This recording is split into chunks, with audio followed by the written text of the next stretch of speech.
Hello, this is volume 222 of My Prostate is Trying to Kill Me. I'm Mark Graves, just a regular guy fighting prostate cancer, and I'm so glad to have you along for the ride. It's hump day, the day before Thanksgiving. The year is 2021, and boy, it's going to be a busy day today. And in all honesty, screwed up last night. I stayed up way too late. I've been watching the Sopranos, binge watching it, and I'm actually all the way to the final season. And evidently, season 6, they did season 6A and season 6B. So I'm in season 6B, episode 5. So I think I'm almost done. Yeah, I thoroughly enjoyed it. It's been great, but I did stay up too late last night watching that about 1 o'clock in the morning. And then I got up this morning at about 7 o'clock. My wife, Kelly, is on her way to work. And then from work, she's going directly to visit her family in Northern California. She's going to spend Thanksgiving up there, which will be nice. So I always do maintenance on her car, or not maintenance, but I check her car before she goes. So I take my air hose out there and check her pressure, top off her tires, check her oil, windshield washer fluid, that kind of stuff before she goes. So got her all taken care of. She's off to work. She'll be home Sunday night. My daughter, my granddaughter, and my daughter's fiance are driving down tonight. They won't be here till really late, coming from Nevada. So that leaves me today to get ready for their arrival. Oh, that's interesting. Alexa, stop. Oh man, I gotta pause this and I'll tell you why in just a second. Okay, so what I had to do there was I'm making deviled eggs for Thanksgiving. We'll be going to my nephew Steve's house and having a great time. So I had put the eggs on to boil and completely forgot about it. And that brings up an interesting question too. The way I do my eggs is I take the pot, cold water in the pot, I put my eggs in there. Normally I have them at room temperature. This morning, forgot to take them out of the fridge. So I took them out of the fridge, put them directly into the water. I let that get to boiling to where it's a good rolling boil. And then I set a timer for 13 minutes. And sometimes I turn the flame off and let it go for 13 minutes. Other times I leave the flame on. Today I left the flame on mostly because I forgot to turn it off. But then I set my timer for 13 minutes. Then when I take them out, I put them into a cold bath. So I have a big bowl that's filled with cold water and ice cubes. And then I take the eggs out, put them in there. Normally I'll let them sit for 5 minutes and then take them out and I shell them immediately. I think because I'm doing the video, I'll probably just let them sit there a little bit longer and then I'll go take them off. And I'm playing around this time.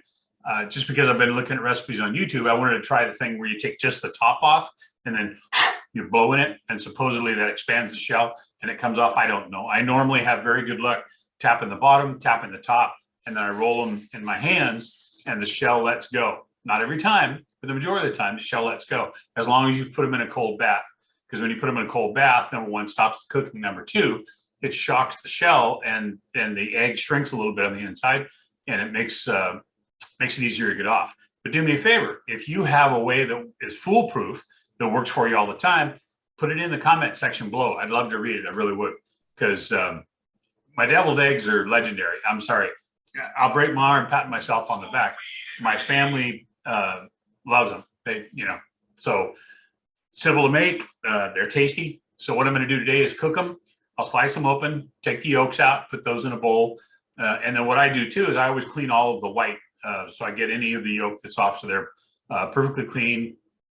Put all that in the fridge, and then tomorrow when we get up, we're not going to Thanksgiving till 4 o'clock. So tomorrow when we get up, my granddaughter and I are going to do some cooking. So she'll finish the eggs for me. I'll make up the mix, and she'll pipe it in there for me. And then we're going to make a corn casserole together, which I saw it on TikTok, and it looks like everybody now is repeating the thing. And it was difficult to get all the ingredients. So evidently everybody that saw it on TikTok decided to buy all the stuff. But it's corn, cream corn, sour cream, eggs, and a box of Jiffy cornbread mix. Put that all together, mix it up, bake it in the oven. It makes a nice corn casserole. Now, I did find after that a different recipe for it, which I'm going to try in a couple of weeks. We'll see how it turns out. You add jalapenos to it, and then put cheddar cheese over it at the end. Serve it with a little sour cream on top. Sounds good. Let's see. The other thing I'm going to make is Louis bombs. My grandfather, who we called Pop, his name was Louis. Davis. And so for years, he, on special occasions, would sit in the kitchen with cream cheese and jumbo black olives, and he would stuff the cream cheese inside of the jumbo black olives. And, super simple, delicious, but we called them Louis bombs because, that's his name, Louis. So anyways, I'm making a couple cans worth of those. Now those, I took the olives out of the can yesterday and banged them on paper towels. Because the trick is you want to get all the moisture out of the inside of the olive. Otherwise, when you, because what you do is take the cream cheese and you put it into a piping bag and then squirt it inside of that's the easy way to do it. The hard way to do it is take the little spatula. My cousin, I think, Jimmy, still does it this way, where you stuff it in there a little at a time. I'm lazy. I use whipped cream cheese, so it's much easier to get in there. But you want to get that moisture out, otherwise it gushes out when you put the cream cheese in there, and it's not good. So those are all clean. They're cold. They're in the fridge, ready to go. So I'm going to go ahead and take care of those, get those done today. Let's see. I got a grocery order coming in this afternoon between 2 and 4 for the kids. It's 9:41 my time on the West Coast right now. I have a Zoom call coming up at 10 o'clock with a friend of mine from Facebook and his girlfriend. We're going to be talking about cancer, his situation, my journey, that kind of stuff. And guys, I'm always available for that. If you ever want to have a Zoom call with me, hit me up on Facebook, text me, send me an email, whatever you want, man, because I love to chat. I'm not shy, and I love to talk. So, we can have a Zoom call together. We were going to meet for lunch in person, but he's coming quite a distance, and a new doctor's appointment came up for him. I apologize, my phone's going crazy. A new doctor's appointment came up for him. Let me turn the ringer off on this. And there we go. So we're going to do it as a Zoom call. Let's see. I was supposed to have lunch with my buddy Corey yesterday. I had to reschedule that. I had 2 doctor's appointments, and by the time the afternoon rolled around, I was just wiped. I can't believe I did this, but I forgot to take my medication. Today's Wednesday, Monday night, forgot to take my medication. So when I woke up Tuesday morning, I was in AFib. My heart rate was about 130, and it lasted most of the day. I took my flecainide in the morning, but it takes a little while to catch up. So went and got my tube changed at my urologist yesterday morning, and then I had to have a follow-up appointment in the afternoon for the oral surgeon, and they got mapped. Oh, check this out. My next appointment is February 22nd, so it's going to be 2/22/22. But I'll go back, and they're going to build a guide, and they'll do a CT scan on my mouth, and then we're going to get started on. He said we should be done in about 8 months total for the whole thing, and I'll have the 3 implants in there. Then we'll go get a bridge built for that. So not super excited about it, but at least I'll have teeth back in there, and hopefully, because of the chemo, it doesn't affect any other ones. So far, everything else feels pretty solid. It was just those ones that got affected by the text tear, loosened them up. So also too, I showed you this crap on my arm the other day. I got a call from my buddy Doug Jerrigan, and he has some sleeves that they wear where he works. So he's on Saturday going to slide by and drop off a pair for me, and I'll be able to put them underneath my shirt, and you can take a razor blade, and he says, and you won't cut. So that's going to be awesome. Then when I work on the car, I can wear those, and that'll make a big difference.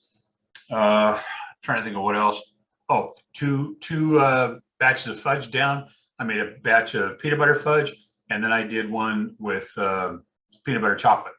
And then I think I'm going to do just regular chocolate today if I have time, and see how they turn out. I usually do a pretty good job of doing fudge. Tried a different recipe this time around, which was like totally cheating. Super easy recipe. Take a jar of peanut butter, 16-ounce jar of peanut butter, and a container of frosting. And you put each of them in the microwave 60 seconds, melt them up, put them in a bowl, mix them together. Take a 9x9 baking pan, line it with parchment paper, pour your fudge into it, stick it in the refrigerator for 6 hours, and then cut it up. And dang, if it didn't turn out good. It's not the consistency of cooked fudge, but it is good. And it's kind of like the store stuff. If you go buy it, say at one of those roadside places where you buy fudge, it's kind of that consistency. It's got a little chew to it, but it's delicious. It was good. So anyways, gosh, I'm just trying to get you guys all caught up. I think that's about it. I'm probably not going to do a video tomorrow just because my granddaughter and my daughter are going to be here and we're going to be a little busy. So I'll take this opportunity right now to wish you all a wonderful Thanksgiving and to tell you I am thankful for you, for every single one of you. I feel the tears coming on, and I was going to try so hard to get through this, but it is, very near and dear to my heart. All of you guys, there's 406 subscribers now to this channel. So I'm thankful for each and every one of you that watch these videos, that make comments, that click the like button. Those of you who ask me questions, those of you who give me support like you can't believe. And not just through the video channel here too, but on Facebook and on Instagram, everyone that supports me, says prayers for me, sends positive vibes my way, aloha, shaka, good juju, good thoughts, whatever it is. I'm so thankful for all of that. I'm thankful that that God has my back. I'm thankful that I know Christ and that I've accepted him as my savior. And I'm thankful that I'm still here. I'm thankful for my family. I'm thankful for my wife who supports me. And I'm thankful for all of my friends that are always there for me. And I hope everyone has a great holiday tomorrow. You get to spend your time with family and friends. As always, eat ourselves into a food coma. I hope the Raiders beat Dallas. I think they're playing the Cowboys tomorrow. But at any rate, thank you so much. I'll be thinking of you all tomorrow. And when we say our prayer at the meal, I'm going to include each and every one of you. So have a wonderful Thanksgiving. I love you all, and I'll talk to you soon.